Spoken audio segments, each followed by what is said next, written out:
What up, y'all? Listen, I am back, and I want to come up with a new video for you guys on YouTube because the weather is getting nice here in Philadelphia. It is the springtime, and one of the main things people want when the weather is changing is a vehicle, is a car. So I want to talk about buying a new car versus buying a used car. Some of the main differences, and some of it may seem obvious, but a lot of it has to do with money and making the best buying decision, right? So we're going to start with the new side. Now, we want to start with when you're buying a new car, one thing that you have to focus less on is any repairs or any maintenance issues, right? With getting the car, because you just got the car, it's new, it's fresh off the lot, and it does not have any wear and tear on the vehicle. And that's a great thing, because one thing we all know about buying a vehicle is maintenance and repair costs can be very costly, especially depending on the type of vehicle we have, right? So we really want to consider that factor. If you get a new car, one of the great things is less repairs, less maintenance, especially within the first year, right? Now, that brings me to the second point, which is 0 mileage, right? The car has not been driven. And like I said, car has not been used. Now, why is this important? Because when nobody's driving the vehicle, no one is putting wear and tear on the actual vehicle, right? Nobody's putting wear and tear on the actual vehicle. So the car has not been used whatsoever.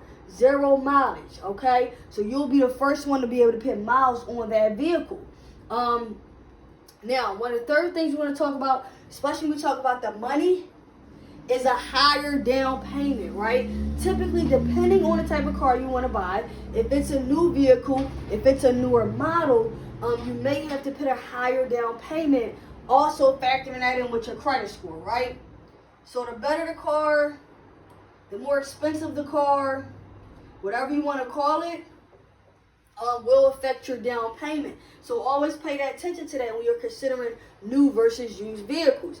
Now, one of the other good things about having a newer car is it may come with a guaranteed warranty, right? Which is very beneficial to you when it comes to your insurance and how you're able to maneuver within that company. Because the more you spend on a car when you're locked in, a lot of times they have some of those smaller things that they'll actually help you out with, and it can actually tie it into your insurance and everything, right?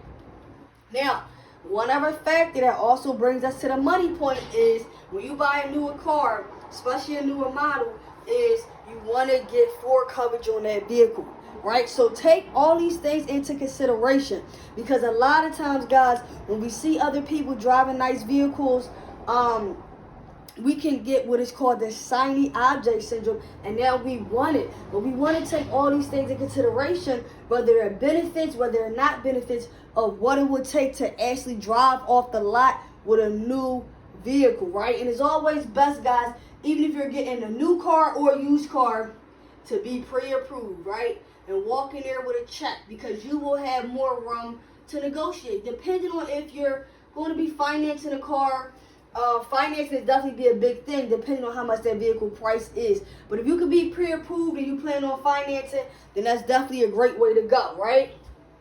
So now, let's bring us to the used side. Alright, so the used car, we're going to get a used vehicle. Typically, of course, guys, is used, so the vehicle will be less expensive. One thing I want to point out is it's okay to live below your means. It's okay to get a nice, reliable car, but it's less expensive than maybe the one you was originally looking at, right? Now, secondly, we talked about the down payment, higher down payment, lower down payment, right? A lower down payment if you are financing, or if you are not financing at all, you can avoid the late payment altogether. I mean, not the late payment, you can avoid the car note altogether if you choose to just buy a vehicle out of pocket without any type of note, without any type of financing. Now, personally, I think this is one of the most beneficial reasons to not get a car note, because a lot of times, guys, people get caught up in these car notes and then they end up getting repossessed, and it's too much that you can afford, but at that moment you really wanted it. So if you can find a reliable car, all right, understand it. You can find a reliable car and avoid having a car note if you choose to go the used car route, right? And just pay straight cash. Now, One of the other things, guys, that I want to say last on the used side is bringing a mechanic with you to check out the vehicle, or even maybe bringing a mechanic with you a few days ago when you're doing the actual shopping and looking around, because the opposite of the new vehicles, used vehicles do have mileage.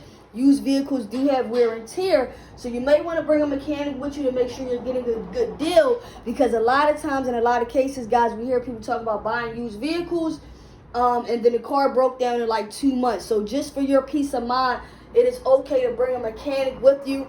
It is okay to bring someone who is familiar with cars in order to, check out everything, especially those main issues such as the transmission and the engine that can blow in a vehicle and be very expensive to pay back. So when we're considering this, don't just think about the shiny object syndrome. If you're looking at new, if you're looking at used, consider these factors, because all of these factors are going to play a part into the money, right? How much money you spending, how much money you're not spending, what you need versus what you want. Okay, I want that to be how I'm gonna finish this up, guys. What you need versus what you want. If you don't need a new car, you do not have to go for a new car. If you need a reliable used car for you and your family, something that you can afford, I recommend that is what you go with.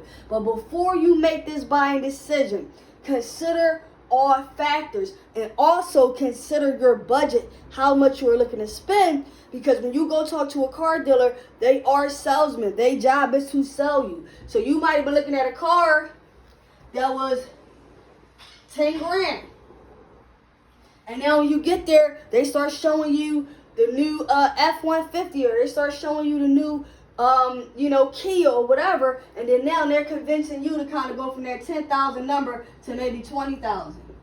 And that's why I say to you guys, do not focus on what you see other people doing. Focus on what your needs are, and consider, the difference between having a new vehicle and a used vehicle, and the pros and cons, so that you can make the best decision making, right? If you get a used vehicle and it's in good running shape, that can save you money initially out of pocket, but it can also help you to be able to use some of that money that you may have used for a car note in order to save it for a business or save it for a rainy day fund. So just consider both factors when you're looking at new and used, and understand that you need to make the right decision for your financial circumstance.